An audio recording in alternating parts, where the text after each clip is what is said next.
Hey guys, Jam here, and in today's video, voted by you guys as usual, I'm going to be continuing my What If series with some Alpha Legion. It's basically, in my head, if the traitor legions didn't turn traitors, so like World Eaters, all that kind of stuff, what would they look like today? What would they look like if they were Primaris and stuff like that? And yeah, it's just a bit of fun, so let's get on it. So now, first of all, I was looking at images and models and stuff like on Forge World of Alpha Legion, trying to figure out what I wanted to go for. And I wanted to go for like a really epic, almost lieutenant kind of vibe, or lieutenant depending where you're from, I guess. You know, big crest to the helm, flowing cloaks, drawing a sword, all that kind of stuff. But I figured if I want my Deathwatch army to eventually be a functioning army, I do need to make some normal soldiers. So in this one, I'm going to go for more the tactical, stealthy kind of vibe with this Alpha Legion dude, but just a normal intercessor. And luckily, Deathwatch actually lend themselves to Alpha Legion pretty well. So I've got the Deathwatch Kill Team box set. Well, it's not a box set, just box the kit. And there's loads of kind of tactical bolters and stuff like that. So I chose this one, as you can see on the screen right now. You know, it looks different to a normal bolter. He's kind of reloading and stuff like that. And also he's got a giant silencer and scope. So I thought this arm was pretty much perfect. And the next thing I had to get was one of the backpacks from the Incursors / Infiltrators, I think the box is. I mean, if you look at any of the Forge World Alpha Legion models, all of them have kind of like antennas and stuff like that off of their backpack. So this was perfect. It's absolutely spot on for the Alpha Legion look. So that's a nice, easy, quick little bit there. It's going to add a lot of character to this model. Now what I'm going to do is I'm going to glue the gun arm, the reloading arm, and the head at the same time as I normally do, because I like to kind of make sure they're all in the right pose and nothing kind of interferes with each other. So as you can see, I'm gluing on the silencer kill team bolter on here with these little reloading arm.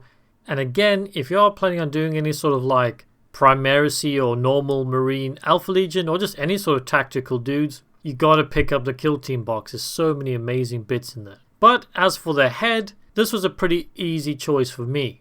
I could have gone for like the Infiltrator, like Incursor heads that they got. That would work pretty well as well. But I really like the heads from the Eliminators kit. You know, they've got those kind of hoods going on. They've got the tactical goggles and stuff like that. And I don't know, I just feel like having some sort of shrouded hood thing over them already suits Alpha Legion. Seems like they'd be able to disguise themselves and stuff like that a lot more.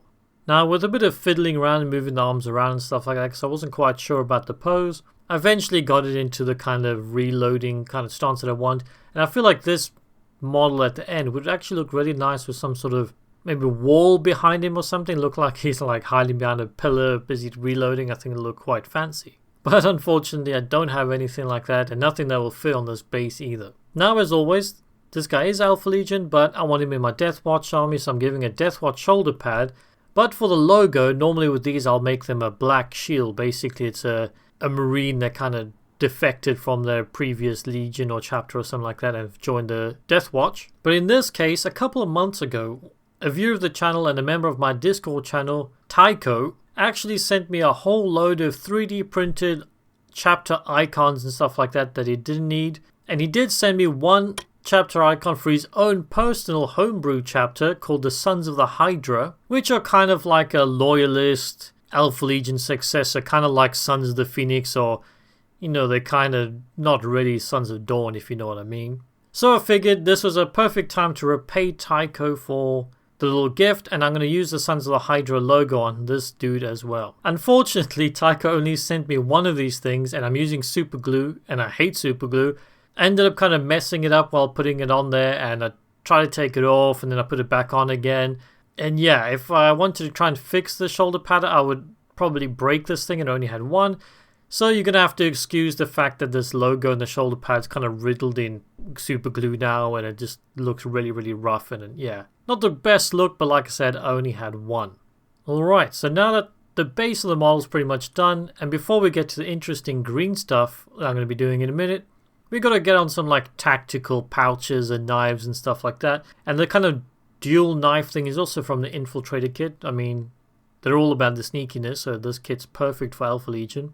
I slap that on the leg, get the pistol holster back there as well. And last thing I stick on there is this kind of binoculars scope thing as well, which to be honest I'm not really sure where I got this from. It might be from the Space Marine Scouts, that kind of makes sense.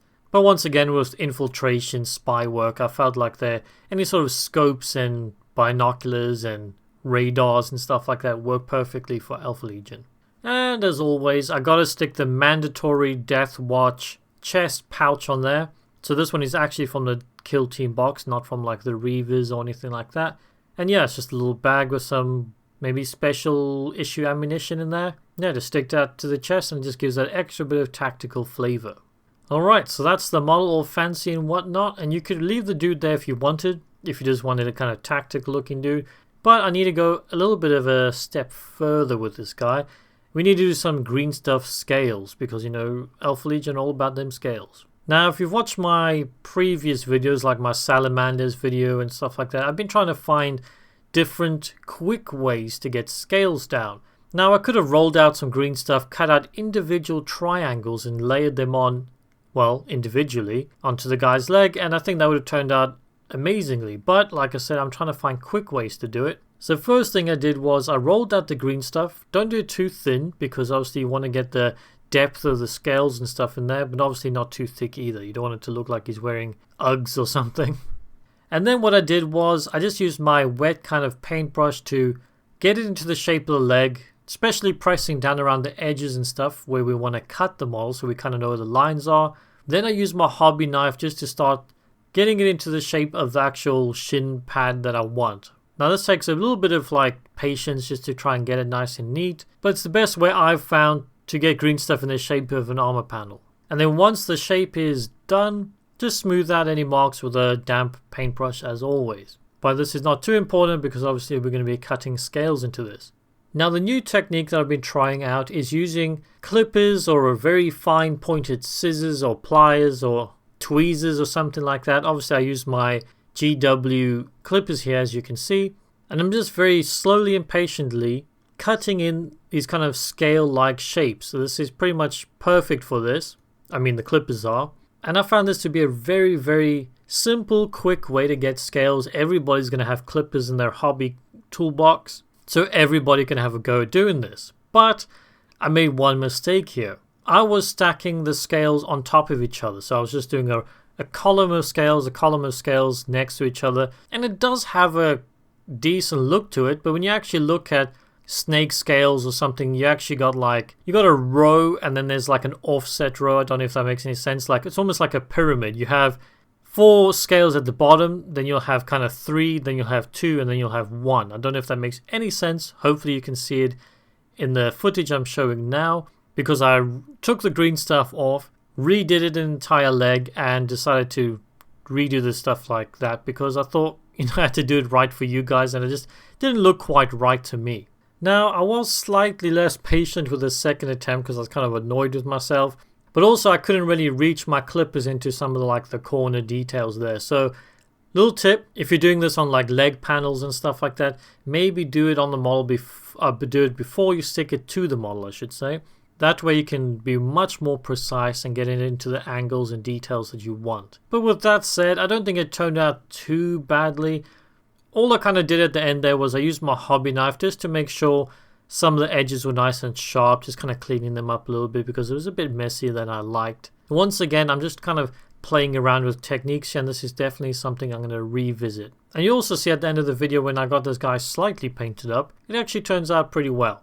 Alright, so now one of the last things I want to add with green stuff is if you look at Forge World Alpha Legion models, pretty much all of them have this kind of long loinclothy bit of cloth in between the legs. So I wanted to add that in as well, which in the Forge World models they normally got a bit of chain work on top of that, but I just realized I completely forgot about that, so that's kind of annoying. But yeah, this is super simple, just gonna roll out a nice smooth flat piece of green stuff. I'm going to do it quite long, like I said, in the pictures they normally almost touching the ground. I gently move it into the place that I want. Obviously it's smooth cloth, I don't want to damage the detail too much. And to do that I just use my wet paintbrush to move it around and try and add some ripples and movement into the cloak / robe loincloth thing. Just so it's just not a flat piece of green stuff, it actually looks like it's rippling in the wind a bit. And what I also do is, I just used my point of my wet toothpick, where you can use any sort of like kind of fine detailed thing, and I just add in kind of folds and stuff at the top of the belt where the cloth might be strapped in and stuff like that, so it gives it a bit more depth and detail there. But with that, the model is pretty much done. So yeah, let's quickly cut to a showcase for you guys.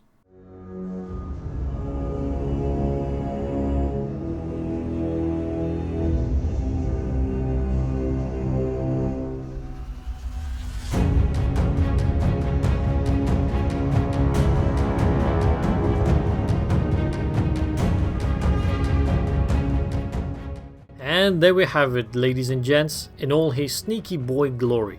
As you can see, I slapped a very quick coat of paint on this guy. I want to start painting up all my kitbashes like I've stated in my previous videos, but unfortunately life got in the way of this one and I barely had any time. So it's literally one base coat and a wash on 90% of this model. So there's definitely a work in progress. Keep an eye on my Instagram and stuff like that when I do eventually finish him off.